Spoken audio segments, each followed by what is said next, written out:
He's editor-in-chief of Breitbart News and a New York Times best-selling author. And on this podcast, he brings deep research, prescient analysis, and world-class guests. He's Alex Marlow, and this is The Alex Marlow Show.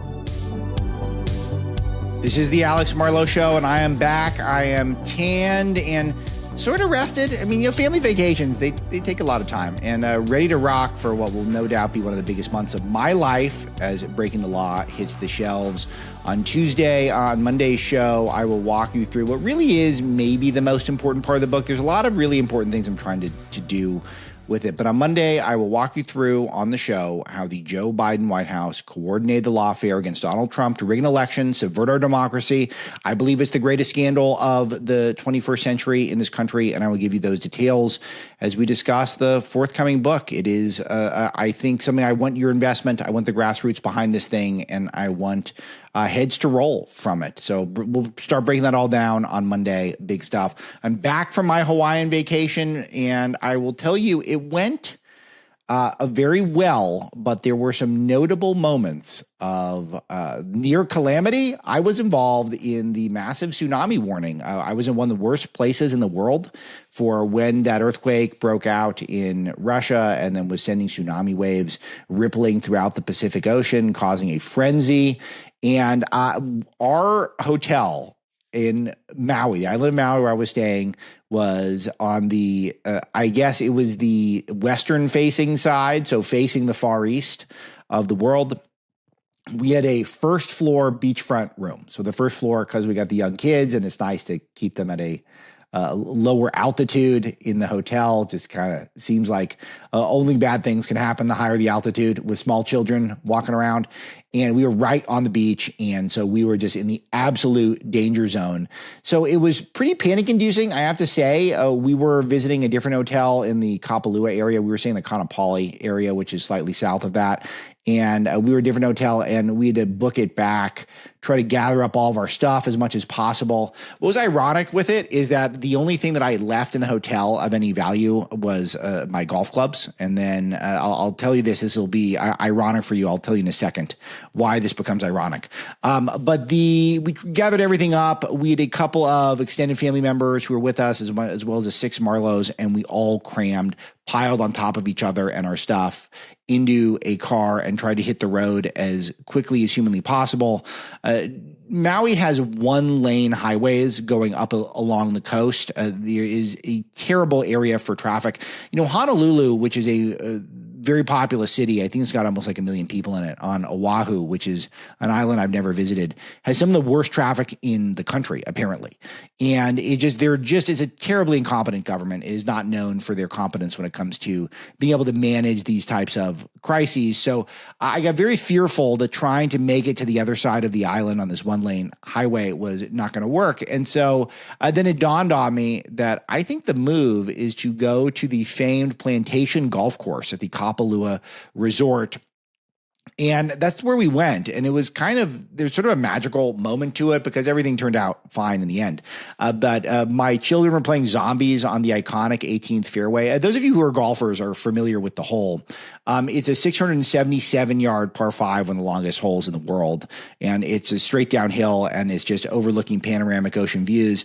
And so we drove up there pretty quickly, and then we just camped out and we waited for what could have been, utter devastation, massive death, some sort of broad, horrible event. And none of that happened, not at all. And it turned out to just be one giant bummer. So it was strange to be in such an environment because you're tempted to panic, but you also feel like the government can't be trusted at all. And that was sort of how things turned out to be. We got these updates on our phones, these push alerts, there's tsunami warning, everyone needs to seek higher ground. They were saying at least 100 feet, maybe 300 feet. We got up to 500 feet because I knew how to get there because I was sort of familiar with the area to some degree, and it was very comfortable and nice there. A shout out to the Kapalua Golf Resort, by the way. They provided water right away, and they let us kind of hang out in the clubhouse and run around, it's frowned upon. It's an expensive course. If you want to run around the 18th fairway, Typically, they make you pay a lot of money to do that. But we got to do that for free, so shout out to them. Nice stuff. It's a great course, fantastic course. It's really fun to play, too, which I played a couple times. So we're up there, and then all of a sudden, the information just dried up. Just nothing useful. Every hour, we would get this blaring update that the tsunami's 3 hours away, tsunami's 2 hours away. And other than that, no useful information whatsoever. And I was in a odd position because as a news person, I typically am able to assess and sort out what are the bad things that are happening and where to find the most cutting edge information. But almost nothing of use was happening. Here are the places that I looked at. The Weather Channel. On the Weather Channel, the front page, did all this climate change stuff. And it was all this sort of fear mongering on non-related issues, very high up on the page. Local TV. This was something that was recommended to me right away. Go on local TV, see what they got. It was like a podcast, like a bad podcast. People just hanging out, chit-chatting.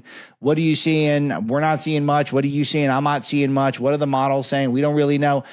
Almost no useful information, a lot of hemming and hawing, a lot of filibustering, nothing useful coming out of that. So I take to X, the Everything app, and just a lot of engagement accounts just trying to amp up the hysteria. And because I understand that, I'm in the news business, trying to create interest level by grave warnings, saying things are not a joke and everyone needs to get to higher ground. None of this is useful for someone who's got all four of his tiny children potentially in harm's way and would like to get information about what's going on. And this brings me to my big point that I want to make, which is that the government just provided nothing for me, literally nothing other than a text alert periodically saying that this could get bad. No information, nothing specific, nothing about perhaps where could be the worst areas, where are the best evacuation areas. There's apparently a website that told you where to evacuate, but it was very convoluted, and I did not listen to whatever was on that, and I just figured it out on my own, which worked out pretty well. And just basically you're choosing between relying on internet meteorologists who were just very alarming and government information, which was non-existent. There was just nothing out there. And it was just odd to be in this space because it feels like in the information age and when there have been so many natural disasters where I think less than 2 years since the Lahaina fires, which were in the exact same area, exactly where we were, just a mile or two from where my hotel was, they just burned down and largely due to government incompetence. That people have been warning way ahead of that fire that this area is a tinderbox and this thing could all go up in flames in a moment, and no one did anything, and it happened. And there's no real churn in the government. There isn't a new political party comes in and tries to rescue society. No, we just have the lowest possible standards for what is expected of our government in these types of moments. And I just got nothing out of it. And it was interesting to see replies to some tweets I put out in X, the Everything app, where some people I noted that all we got was some alarmist push notifications on our phone, and which I noted is fine. It's fine. Scare people into getting safe. I get it. That's fine, but there's just nothing specific. And then people would reply with things like, well, would you prefer they did nothing? Well, obviously not. I obviously would not prefer that they did nothing. But also, this is the United States of America. Can we in the information age get a little bit more than just get to higher ground if you can? How about some specifics? How about maybe some likelihood of where things could hit? What are the models saying? What are the chances of risk? Or is it only that we must be alarmist in the last possible second? And I'll tell you, there was a huge boy who cried wolf element to this because finally about 3+ hours into the ordeal, and this was a good hour and 45 minutes after the initial tsunami waves were supposed to hit.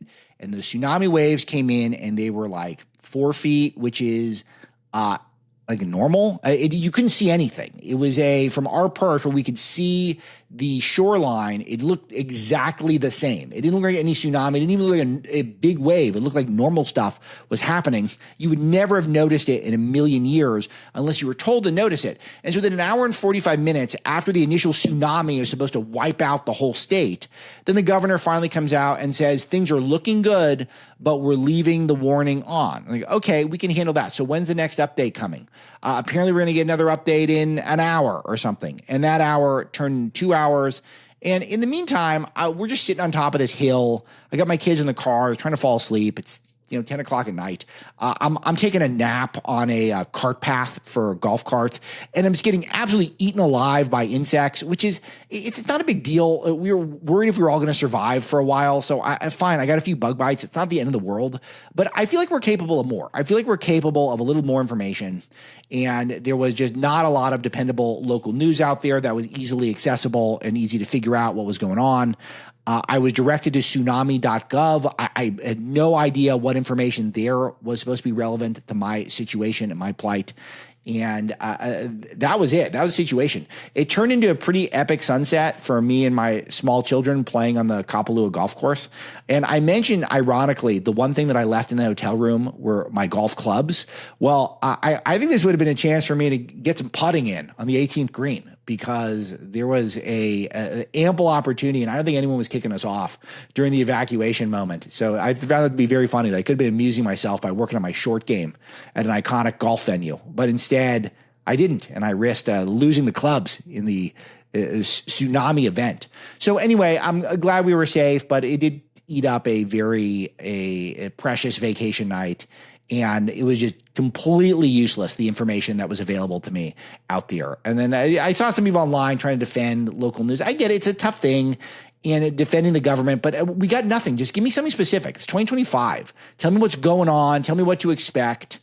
And instead, we just got sort of sirens, both literal and virtual. And that's it. So that was it. That was my experience. It was pretty scary for a while, but then once we were at 500 feet, it was, I guess, a little more calming at that point. I did feel like we were going to survive at least, but a wild, wild day of vacation. And the most noteworthy thing that happened, other than playing in the pool and eating a lot of fresh fish. So that's the story. That is what I was up to for the last week. Thank you very much to Matt Boyle. Thank you to Francis Martell for being guests, Mike Slater, Emma Jo Morris, Jerome Hudson, producer Misty, of course.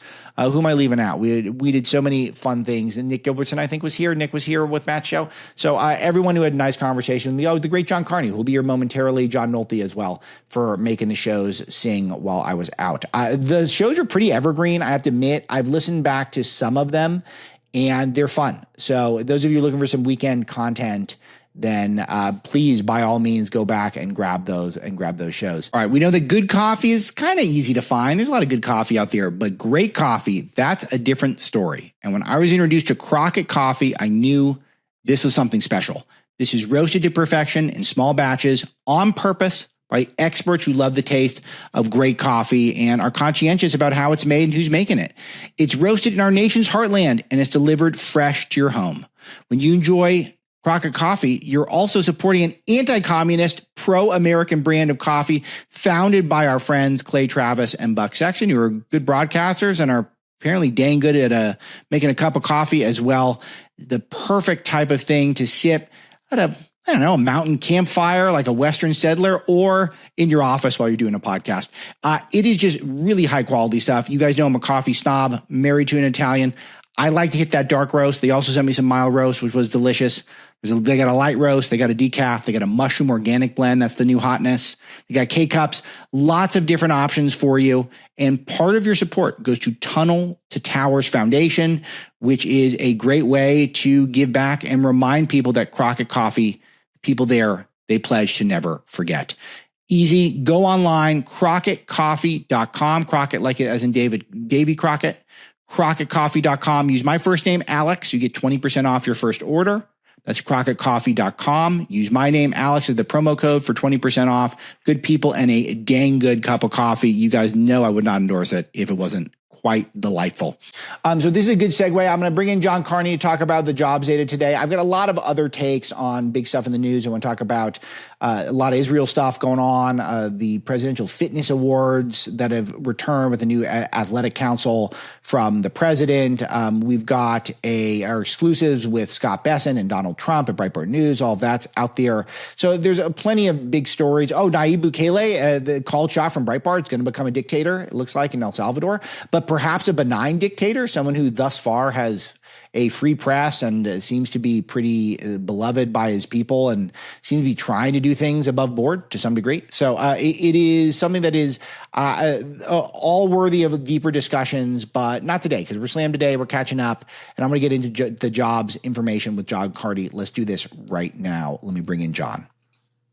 John, how we doing? Very good. We've never done this before, but we are rolling. So I've never tried this. So we're just right in on it. So John Carney, economic and finance editor for Breitbart News, and thank you for joining me already this week in our pre-tape show. But you're back. A very odd jobs day, mostly because it came out on the 1st, and we're not typically getting jobs data on the 1st, but we got it today for some reason. Why did we get it on the 1st? First of all. So I asked the Labor Department about this. They said sometimes on a month where you have 31 days, then you can get the jobs report on the 1st because, they have an extra day. So, the little kid rhyme, right? Like, whatever. So when July is 31 days, and conceivably they could do it. It's just very strange. So I have a minor obsession with the fact that the jobs data comes out the 2nd through the 8th and will not come up on the 1st. And I always feel like there are exceptions, and this is just proving my point. Those of you who are coming into this conversation dry in my audience, you might be new to the audience, et cetera. So all right, let's get into data, John, instead of my silliness about when the data comes out. But it's first Friday of the month, jobs data is out, and it looks not good. I want to break down what are the important details, top line, maybe some hidden facts that you feel like people are not necessarily dealing with in a appropriate way in terms of the media, and then what are the solutions potentially to getting back on track. But first, go 30,000 foot. Sure. I'd say obviously the jobs number coming in at 73,000 rather than the 100 to 110,000 that was expected is very bad, right? We got basically half as many jobs as we should have gotten. A lot of those jobs were in social assistance and healthcare, which are not government jobs, but they are kind of government jobs because the government is paying for a lot of those jobs. And so I call them government adjacent jobs. It's actually a term I borrowed originally from Joe Livornia, who's now the counselor to Secretary Bessent. When he was in the private sector, he always made sure to point out the difference. So the real core private sector was super weak. Almost every other sector was either flat or lost jobs. We had a big contraction for the 3rd month in a row in manufacturing jobs. We added very little jobs in leisure and hospitality. So across the board, weakness. Probably a bigger deal than how weak this month was is how big the revisions were to May and June. So these took out over 250,000 jobs collectively from the jobs in the economy. So the way to put that is we have 250,000 jobs fewer today than we thought we had yesterday. That's really bad. It means that the labor market has been weaker than we thought up to this point. Last month, remember, we had 147,000 jobs. That almost all got erased. It's down to 114,000, I think. So completely erased. The way of putting it is we actually added 10% of the jobs that we thought we added, that the government originally reported that we added. That's really bad. It means we've actually had a weaker labor market. It actually makes some of the things in the economy seem pretty amazing, that retail sales have actually held up pretty well with that weak job growth. So that's the headline. It means also that the Fed, which describes its policy as mildly restrictive, is way off base. The Fed should not be restrictive when you are averaging, I think the 3-month average now for jobs is 35,000. And that's assuming, that's using this 73,000 number, which I wouldn't be surprised if that gets revised down too. This month could actually get revised down to be a negative number. If we got another 100,000 revision, this month ends up as a job loss month. So it's a scary number. It will have some people wondering whether or not we're going into a recession. I think that's premature. The unemployment rate at 4.2% is still very low. I guess if you want, I could go into like one of the positive reasons. There are two positive reasons why the jobs number is bad. The one positive reason is that we shrank the federal government. The federal government has 81,000 fewer jobs today than it did just 4 or 5 months ago. So we have been contracting the federal government, and that's actually going to continue. The DOGE job cuts actually haven't all shown up because a lot of those people got severance and are officially still employed for the employment statistic numbers. But they will keep showing up in the jobs number. The other thing that is holding back job growth is deportation, self-deportation, and people leaving, and foreigners, illegal aliens, leaving the workforce because they are afraid that if they show up to work in a place that has illegally employed them, that they will be apprehended and deported. So we are seeing we saw a contraction in the labor force of foreign-born people and a growth in Americans. American-born workers are showing up in the workforce. Their jobs have been growing.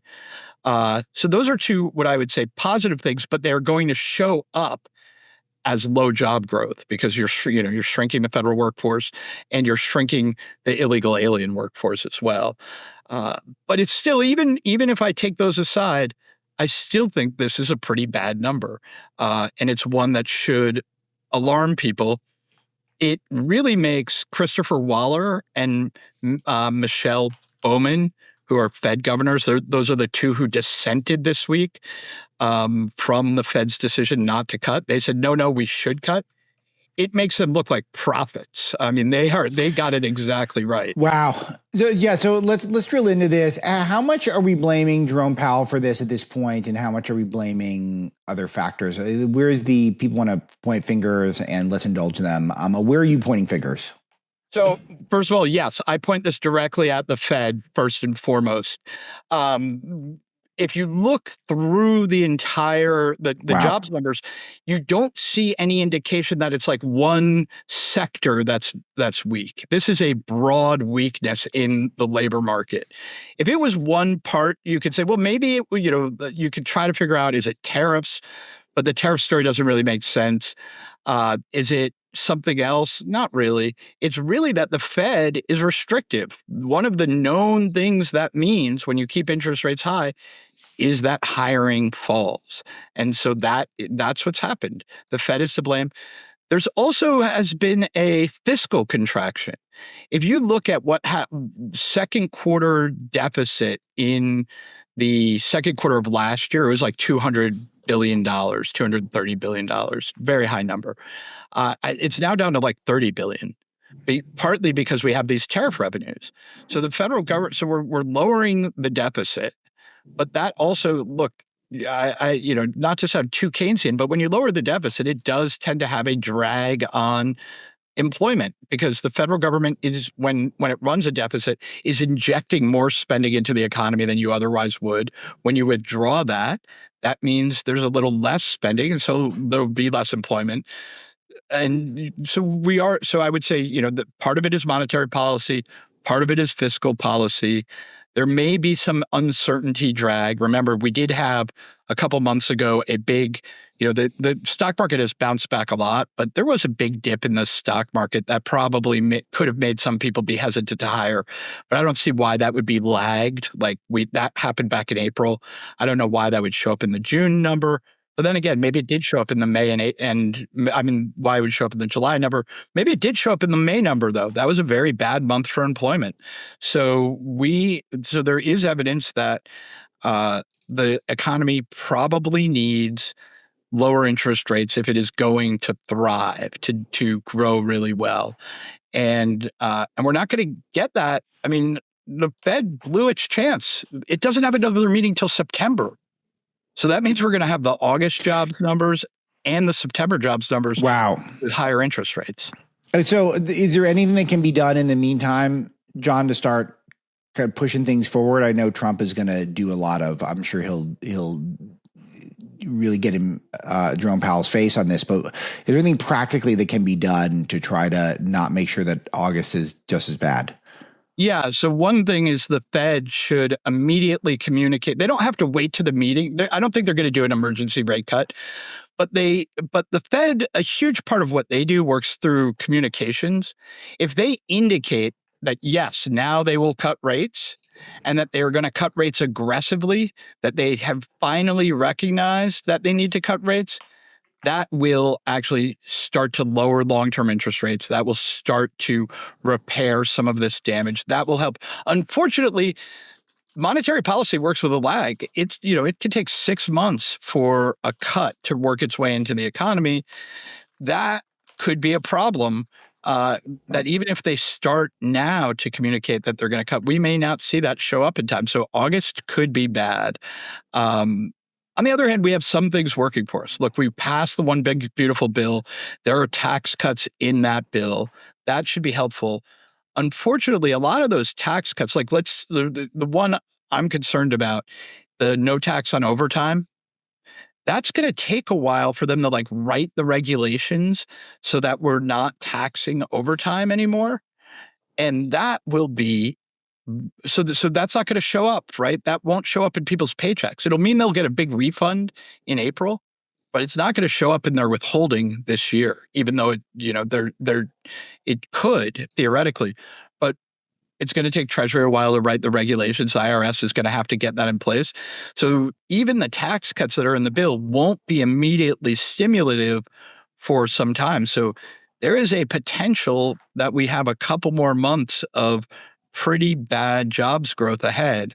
At least, I would expect August to be weak, possibly September weak as well. I think it should start to pick up later on, especially when it becomes clear that the Fed's going to cut. By the way, the market already thinks the Fed's going to cut. And that's pretty much a guarantee now at this point that we're going to get some cut. But is there a chance we get an even bigger cut? Maybe does Powell try to save face at all here? Save face, right? If we lived in an Asian honor society, Powell would be forced to commit some sort of ritual suicide. This is not an acceptable outcome. He said directly that this week, on Wednesday, that the labor market is solid. He is wrong. The labor market is not solid. This is a very weak and shaky labor market. He should say, I was wrong. Look, he has the excuse that the data got revised down. He can say, I was right, based on the data I was looking at, but I was wrong because it got revised away, which, by the way, some people like Waller were saying was likely to happen. So he doesn't have a full excuse for it, but he can at least point to that, And so I think that I think there's actually a very good chance that they come in with a 50 basis point cut, maybe a 75 basis point cut. So usually, just so people who don't follow this that closely, usually the Fed cuts by 25 basis points, which is 25 basis points. Each basis point is 1% of a percent. So 25 basis points is cut by a quarter of a point. 75 basis points is 3/4 of a point cut. So I think they may come in with a 50 basis point cut, half point, or a 75 basis point cut in September, especially if the August jobs number is bad. And if this jobs number gets revised to a -1, then they have to cut. John, I want to change gears and talk about the event we had with Scott Bessent earlier this week that we teased in the show, but we didn't get a chance to play any clips or talk about it much at all. Was there anything that surprised you from the event? It was a big deal. You and Boyle did a great job with it. But was there anything that you feel like were really newsworthy and perhaps surprising that came from that? Two things. One, Bessent gave a really moving, it was short. He's not somebody to dwell on his feelings in public, but a really moving story about how children of friends of his have died from fentanyl.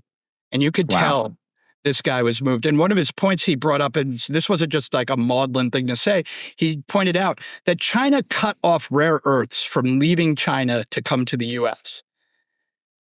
In other words, they can cut off whatever they want. The fentanyl that leaves their ports, the precursor ingredients for fentanyl that leaves their ports that comes into the United States, they could cut it off tomorrow. It's not like stuff gets out of China without China knowing that it's leaving. They were able to cut off rare earths instantly and then turn it back on.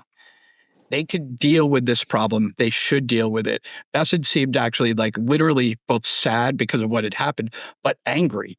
Like they are doing this to us. They do not need to. They absolutely should be punished for it. The other thing I thought that was brilliant that he said was, and because I only have a couple minutes here, so I'll just same. Quickly.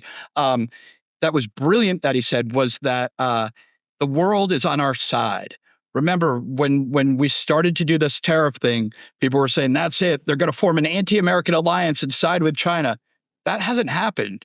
The UK, the EU, Japan, Indonesia, these countries are saying we want to be on the side of the good guys. We want to be sided with America. And we're seeing that now. We just raised tariffs. Everybody else is rushing to say, what can we do to bring these down? They're going to have to pay higher tariffs for a little bit. But as Scott Bessent has said very clearly, yes, the deadline is passed. Your tariffs are going up. But that doesn't mean they're up forever. Our door is still open to you. Come do trades with us. Come do deals. And if you come with the right attitude and you make the right promises, your tariffs will go down. And then actually this morning, Jamison Greer said something that's also just as important, which is if countries don't live up to the promises they're making, if they don't really open their markets, if they don't make the investments in the U.S. that they have promised to make, their tariffs are going back up. This isn't like a one and done, we're not revisiting this. It's an ongoing process. Yeah, brilliant. And I also like that he's resetting on what we actually need to focus on, which is something I just don't understand how we get away. We see what are the biggest problems, and then we somehow talk ourselves into talking about non-problems. I was trying to do this over the weekend, John, just to wrap things up here, because I was, or earlier in the week, because I was in Maui during the tsunami freak out, and there was just no information. The government was missing their times to update us, and all they just told us was just run, basically. And then people were online trying to dunk on me, saying, well, what are they supposed to tell you? I'm like, well, more than that. I mean, there's America. We're supposed to be able to be prepared at least a little bit for natural disasters, right? Isn't that sort of a fundamental thing that we could do a little better? But no, the expectation is nothing, and just be happy that you lived. And it's just like, okay, well, fine. Alex, the left spent the whole week obsessing about whether a hot girl in blue jeans meant that America was a Nazi country now. Yeah, it's unbelievable. I couldn't help but who are the other people we're obsessed with? Beyonce, Taylor Swift, who doesn't have huge bombs like Sydney Sweeney. Like I understand this. It's like why we're allowed to be obsessed with one girl who's got huge bombs. We're obsessed with every other girl. So it's like whatever. It's just anyway. We don't have time for that today. We could do that on a different show. And thank you, John, as always, for being here, and thank you to producer Misty for putting the show together. And for all of you, I'm happy to be back. Breaking the Law out next week. Get behind it, and we'll start the reveals on Monday. See you then.